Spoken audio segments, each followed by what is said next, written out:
ఎంతోమంది రిక్షా కార్మికులకు రిక్షాలు ఇప్పించడం జరిగింది. సమాజంలో ఉన్న అత్యడుగు వర్గాల వారికి, చాలా కింద స్థాయిలో ఉన్న పేదవారికి అందరికీ సాయం చేయాలి, వాళ్ళని ఆర్థికంగా సామాజికంగా వాళ్లకు స్వాతంత్రం కల్పించాలనే ఉద్దేశంతో తన సొంత ఆస్తిని అమ్మి వారికి పనిచేయడం జరిగింది. కాబట్టి అటువంటి మహోన్నతలు కలిగిన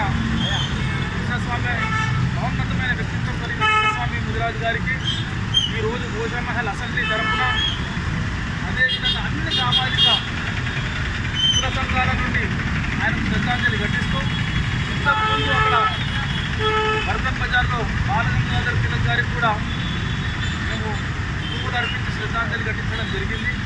ఆనాడు బాలగంగాధర్ తిలక్ సామూహిక గణేష్ ఉత్సవాలను చేయాలని 1893లో ఏదైతే ప్రారంభించారో, అదేవిధంగా 1895లో ఛత్రపతి శివాజీ మహారాజ్ పట్టాభిషేకం కూడా సామూహికంగా చేయాలని ఆయన ప్రారంభించడం జరిగింది.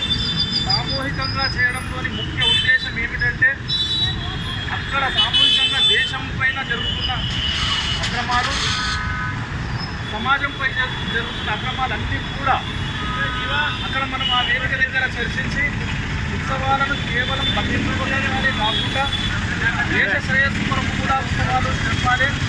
ఉత్సవాలను దేశ శ్రేయస్సు కొరకు, సమాజ శ్రేయస్సు కొరకు, పేద ప్రజల శ్రేయస్సు కొరకు మనము దాన్ని కలిపినప్పుడే, దాన్ని ఉపయోగించినప్పుడే సమాజానికి సార్థకత ఏర్పడుతుంది, స్వాతంత్రానికి సార్థకత ఏర్పడుతుంది అప్పుడు చెప్పడం జరిగింది. కానీ మనం ఈరోజు గణేష్ ఉత్సవాలు కానీ ఇంకా ఏదైనా ఉత్సవాలు కానీ కేవలం మనం ఏం చేస్తున్నామో ఒకసారి మనం ఆలోచించుకోవాల్సిన అవసరం ఉంది.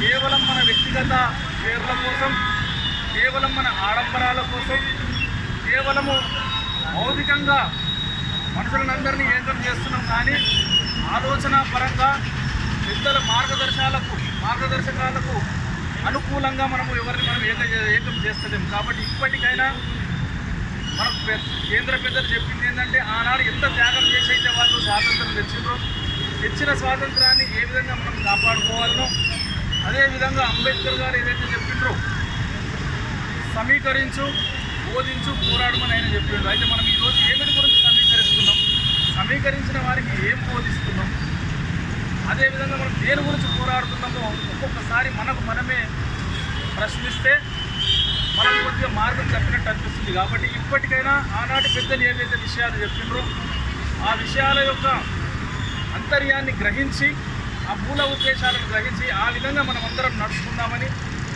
మనము ఈ యొక్క శ్రద్ధాంజలి కార్యక్రమం ద్వారా మనం అందరం తెలుసుకోవాలి. రాబోయే గణేష్ ఉత్సవాలలో కూడా ప్రతి ఉత్సవం దగ్గర కూడా ఈరోజు బంగ్లాదేశ్లో హిందువులపైన ఏదైతే అత్యాచారాలు, హత్యలు, దోపిడీలు